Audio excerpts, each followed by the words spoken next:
അഭിലാഷ് ഇന്ന് കുറെ comedy cinema കണ്ടിട്ട് വലിയ ആവേശത്തിൽ വന്നിരിക്കുകയാണ്. കോമഡി സിനിമകളൊക്കെ നിങ്ങൾ ഭരിക്കുമ്പോ ഔട്ട്ഡേറ്റഡ് ആയി സാർ. ആൾക്കാർ ഈ മൂവി ചാനലിൽ റേറ്റിംഗ് കുറയാണ്. ഇതിനേക്കാൾ വലിയ കോമഡി വേറെ എവിടെ കിട്ടും? ഷാജി പറഞ്ഞ PM ശ്രീ ഏതെന്നറിയോ? മഹാത്മാ ഗാന്ധിജി ഇല്ലാത്ത ആ PM ശ്രീയെ കുറിച്ചാണ്. ശരി, മറുക് ഒട്ടിച്ച നസീറും മറുകില്ലാത്ത നസീറും പോലെ അത് വേറെ PM ശ്രീ, ഇത് വേറെ PM ശ്രീ, അങ്ങനെയാണോ? ഇപ്പൊ ഇത്രയും പറഞ്ഞത് അന്ന് ഉൾപ്പെട്ട PM ശ്രീ നടപ്പാക്കിയാ പറ്റുമെന്നാണ്. ഇപ്പൊ നിങ്ങൾ നടപ്പാക്കുന്ന വേറെ PM ശ്രീയാ? ആ PM ശ്രീ അല്ലേ? സിലബസോ പാഠപുസ്തകമോ ഞങ്ങൾ വിട്ടുകൊടുക്കില്ല, സ്കൂളുകൾ ഞങ്ങൾ തന്നെ തീരുമാനിക്കും എന്നുള്ളതല്ലേ? ഇപ്പൊ ശിവൻകുട്ടിയുടെ കാലത്ത് സ്കൂളുകൾ നരേന്ദ്രമോദി തീരുമാനിക്കുമായിരുന്നോ? പാഠപുസ്തകം നരേന്ദ്രമോദി ഒന്ന് എഴുതുമായിരുന്നോ? അഭിലാഷ് ഇന്ന് കുറെ കോമഡി സിനിമ കണ്ടിട്ട് വലിയ ആവേശത്തിൽ വന്നിരിക്കുകയാണ്. കോമഡി സിനിമകളൊക്കെ നിങ്ങൾ ഭരിക്കുമ്പോ ഔട്ട്ഡേറ്റഡ് ആയി സാർ.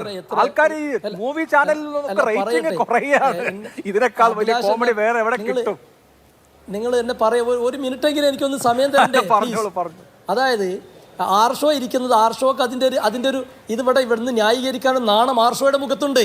കാരണം ആർഷോ അന്നത്തെ ഇടതുപക്ഷ ജനാധിപത്യ മുന്നണി ഗവൺമെന്റ് വിളിച്ചു ചേർത്ത വിദ്യാർത്ഥി സംഘടനാ യോഗത്തിൽ പങ്കെടുത്തു എന്നാണ് ഞാൻ മനസ്സിലാക്കുന്നത്. SFI എതിരായിരുന്നു, KSU എതിരായിരുന്നു, MSF എതിരായിരുന്നു, പിന്നെ AISF എതിരായിരുന്നു. എന്നിട്ടും ഇടതുപക്ഷ ജനാധിപത്യ മുന്നണി ഗവൺമെന്റ് CPIയോട് പോലും ചോദിക്കാതെ പിന്നെ ദുരൂഹമായി സ്വകാര്യമായി പോയി തലയിൽ മുണ്ടിട്ട് ഒപ്പിട്ട് വന്നു. നിങ്ങൾ നോക്കുക, 16-ാം തീയതി ഒപ്പിട്ട MOU 17-ാം തീയതി ചിന്താവാരികയിൽ അങ്ങനെ ഒരു പദ്ധതി നടപ്പിലാക്കില്ല എന്ന് പറഞ്ഞ ശിവൻകുട്ടിയുടെ ഒരു വീഡിയോ സന്ദേശം ഞാനിപ്പോൾ അഭിലാഷിന് അയച്ചു തന്നിട്ടുണ്ട്. നിങ്ങളൊന്ന് തുറന്ന് കാണണം. PM ശ്രീ ഒപ്പിട്ടതിൻ്റെ നഷ്ടം ഞങ്ങൾ സഹിച്ചോളാം എന്ന് പറഞ്ഞിട്ട് ദീർഘമായി പറയുന്നുണ്ട്. അതൊക്കെ നിങ്ങൾ മറച്ചു വെച്ചിട്ട് PM ശ്രീ എന്ന പദ്ധതി നടപ്പിലാക്കുന്നത് അതിലെ ഞങ്ങൾ എന്താണോ ആരോപിച്ചിരുന്നത് ആ ആരോപണം പരിശോധിച്ച് അത് നടപ്പിലാക്കാതെ കേരളീയ വിദ്യാഭ്യാസ രംഗത്ത് ഗുണകരമായി നടപ്പിലാക്കുമെന്നാണ് നേരത്തെ പറഞ്ഞു. അത് തന്നെയാണ് ഞങ്ങൾ PM ശ്രീ എന്ന് പറഞ്ഞ കേന്ദ്ര പദ്ധതി, അല്ലെങ്കിൽ ഒരുപാട് കേന്ദ്ര സർക്കാർ പദ്ധതിയിൽ കേരളത്തിൽ നടപ്പിലാക്കുന്നുണ്ട്. അത് നിർബന്ധമായ സാഹചര്യമാണ്. വിദ്യാഭ്യാസ രംഗത്ത് തന്നെ ഒരുപാട് ഉന്നത മേഖലയിൽ വിദ്യാഭ്യാസ രംഗത്ത് പല പദ്ധതികളും കേന്ദ്ര സർക്കാരിൻ്റെതാണ്.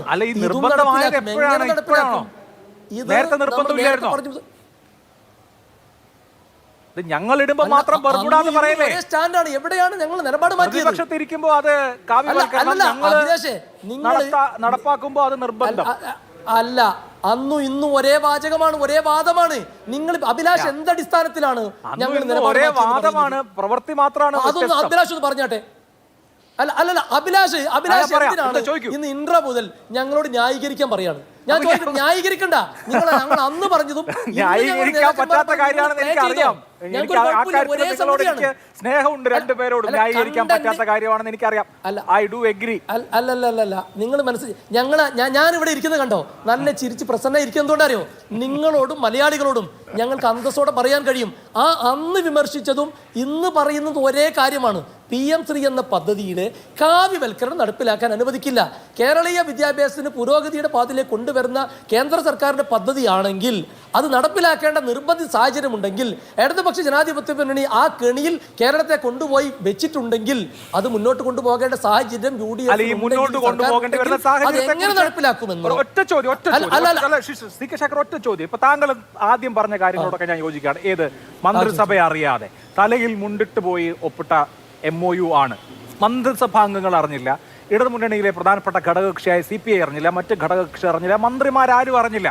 അതാണല്ലോ പ്രശ്നം. താങ്കൾ ശരിയായി ചൂണ്ടിക്കാണിച്ചു. അതൊരു ശരിയായ വിമർശനവുമാണ്.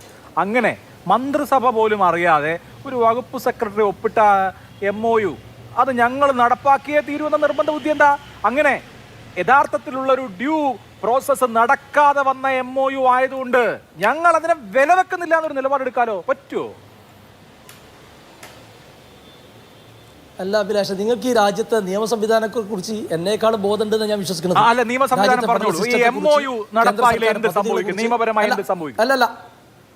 അല്ല, ഞാൻ പറയട്ടെ, പ്ലീസ് പറയട്ടെ.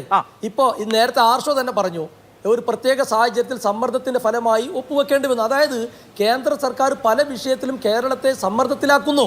പല തരത്തിലുള്ള പ്രയാസങ്ങൾ പ്രതിസന്ധികൾ ഉണ്ടായിട്ടാണ് അന്ന് അവരൊപ്പുവെച്ചത്. ഇപ്പൊ അവർ വന്നിട്ട് ന്യായീകരിക്കുകയാണ്. എന്നിട്ട് അഭിലാഷ്, എനിക്ക് മനസ്സിലാവണില്ല അഭിലാഷിന് ഇതിന് എന്താ പ്രശ്നം എന്നുള്ളത്.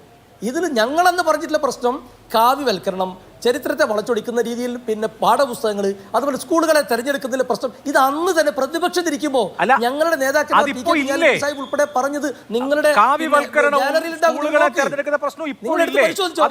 അന്നൊരു ഫോൾസ് നറേറ്റീവ് മുന്നോട്ട് വെച്ച്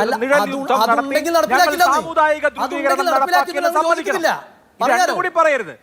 അന്ന് ഇല്ലാത്ത കാര്യമായിരുന്നോ? അപ്പോ ഈ പാഠപുസ്തകങ്ങളിൽ ഇടപെടും, കാവ്യവൽക്കരിക്കും എന്നൊക്കെയുള്ളത് ഒരു ഫോൾസ് നറേറ്റീവ് ആയിരുന്നു. ഞങ്ങൾ അങ്ങനെ ഒരു ഫോൾസ് നറേറ്റീവ്, കേരളത്തിൽ ഒരു സാമുദായിക ധ്രുവീകരണം ഉണ്ടാവാൻ ഞങ്ങൾക്ക് വോട്ട് കിട്ടാൻ വേണ്ടി പറഞ്ഞതാണെന്ന് ഓണസ്റ്റായി സമ്മതിച്ചാൽ മതി എന്നാ പിന്നെ പ്രശ്നം തീർന്നു. അങ്ങനെയാണോ? അല്ലന്നേ, എന്തിനാ സമ്മതിക്കേണ്ട കാര്യം? CPI അറിഞ്ഞ ശേഷം നവംബർ ഇവര് വേറെ ഇത് പിന്നെ പറയട്ടെ, CPI-ക്കാരാണ് പറയുന്നത് ഇത് ഈ രീതിയിൽ ആക്ഷേപമുണ്ടെന്ന്. ഒരു മുന്നണിയുടെ ഭരിക്കുന്ന കക്ഷിയുടെ നേതാവ് പറയുമ്പോൾ ഞങ്ങളിത് വിശ്വസിക്കൂലേ?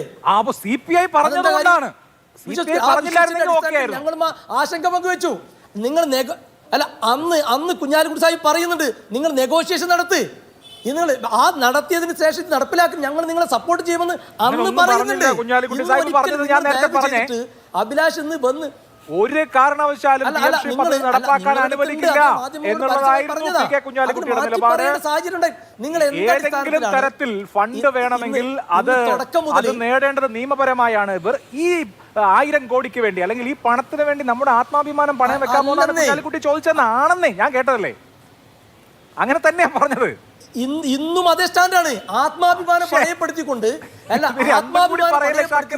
മതേതരത്വം കളങ്കപ്പെടുത്തിക്കൊണ്ട് ഒരു PM ശ്രീ കേരളത്തിൽ നടപ്പിലാവില്ലെന്നേ, ഒരിക്കലും നടപ്പിലാവില്ല. അപ്പൊ ഓക്കെ പോട്ടെ, PM ശ്രീ നടപ്പാവുമോ ഇല്ലയോ? അല്ല, അതിന്ന് പിന്നെ അടുത്ത ദിവസം മുഖ്യമന്ത്രി കഴിഞ്ഞ ദിവസം പറഞ്ഞു അടുത്ത ബുധനാഴ്ച ഇതിന്റെ മന്ത്രിസഭാ ഉപസമിതി ചേരാനിരിക്കുകയാണ്. അവർ കാര്യങ്ങൾ കൂടുതൽ വ്യക്തമാക്കും.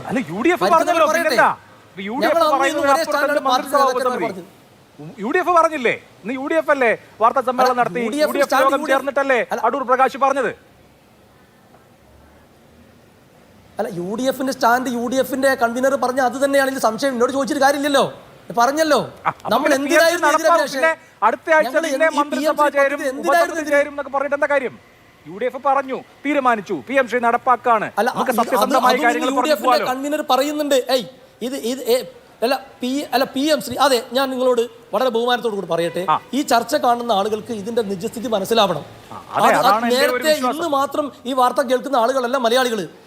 ഇതിനു മുമ്പ് ശിവൻകുട്ടി പറഞ്ഞതും മാറ്റി പറഞ്ഞതും SFI-ക്കാർ പറഞ്ഞതും മാറ്റി പറഞ്ഞതും ന്യായീകരിച്ചൊക്കെ ഞങ്ങൾ അന്ന് ഇന്നും ഒരേ സ്റ്റാൻഡാണേ, മാറുന്നില്ല.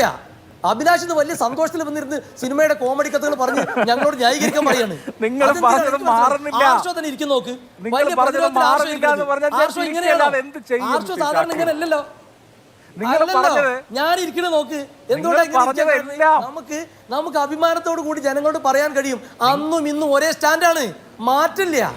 ഞാനതുകൊണ്ട് അങ്ങനെ ചിരിച്ചിരിക്കണം. നമുക്ക് ആളുകളെ ശരി, അന്നും ഇന്നും ഒരേ സ്റ്റാൻഡാണ്. KM ഷാജിയുടെ നേരത്തെ കേൾപ്പിച്ചു, ഒന്നുകൂടി കേൾക്കാം. ഇനി ഇപ്പം അവസാനമായി ചർച്ചയ്ക്ക് വരുന്ന ആർക്കെങ്കിലും അത് അറിയാതെ ഉണ്ടെങ്കിലും KM ഷാജി അന്ന് പറഞ്ഞൊന്നും കേൾക്കാം. അധികാരത്തിൽ വന്നാൽ ഗാന്ധിജിയെ തള്ളിപ്പറയുന്ന, നെഹ്റുവിനെ താഴെ ഇറക്കുന്ന ആ പാഠപുസ്തകങ്ങളിലേക്ക് നെഹ്റു കയറി വരും, ഗാന്ധിജി കയറി വരും. CPM-കാരാ RSS-ഉം നിങ്ങളും തമ്മിൽ ഡീലുണ്ടാക്കിയ PM ശ്രീ എന്ന പദ്ധതി വലിച്ചു ചവറ്റുകൊട്ടയിലേക്ക് ഞങ്ങൾ എറിയും. അങ്ങനെ ഒരു RSS-ന്റെ പാഠപുസ്തകമൊന്നും മലയാളി പഠിക്കണ്ട. PM ശ്രീ കരാർ വലിച്ചു ചവറ്റുകൊട്ടയിലേക്ക് ഇടും. ഇതാണ് മുമ്പ് പറഞ്ഞത്. അന്ന് പറഞ്ഞത് ഇന്ന് പറഞ്ഞത് ഒന്നാന്നാ പറഞ്ഞത്. ആണോ ഷാക്രെ? ഒരു മിനിറ്റ് അതായത് ഒരു മിനിറ്റ് അഭിലാഷേ, ഇപ്പൊ ഈ ഷാജിയുടെ പ്രസംഗം നിങ്ങൾ ഒരു 10 തവണ കൂടി കേൾപ്പിച്ചോ? കൃത്യമാണ്. RSS-ന്റെ കാവ്യവൽക്കരണം കേരളത്തിന്റെ വിദ്യാഭ്യാസ രംഗത്ത് അനുവദിക്കില്ല എന്നല്ല പറഞ്ഞത്. അതിനെന്താ കുഴപ്പം? ജവഹർലാൽ നെഹ്റു ഇല്ലാത്ത പാഠപുസ്തകമില്ല, മഹാത്മാഗാന്ധി ഇല്ലാത്ത പറഞ്ഞതാണോ ഇപ്പോഴത്തെ നിങ്ങളുടെ സർക്കാരിന്റെ നിലപാടെന്നാണ് എന്റെ ചോദ്യം. അല്ലാതെ ഷാജി പറഞ്ഞ അല്ല, അതെ അല്ല, ഷാജി പറഞ്ഞ PM ശ്രീ ഏതെന്നറിയോ? ജവഹർലാൽ നെഹ്റു ഇല്ലാത്ത, മഹാത്മാഗാന്ധിജി ഇല്ലാത്ത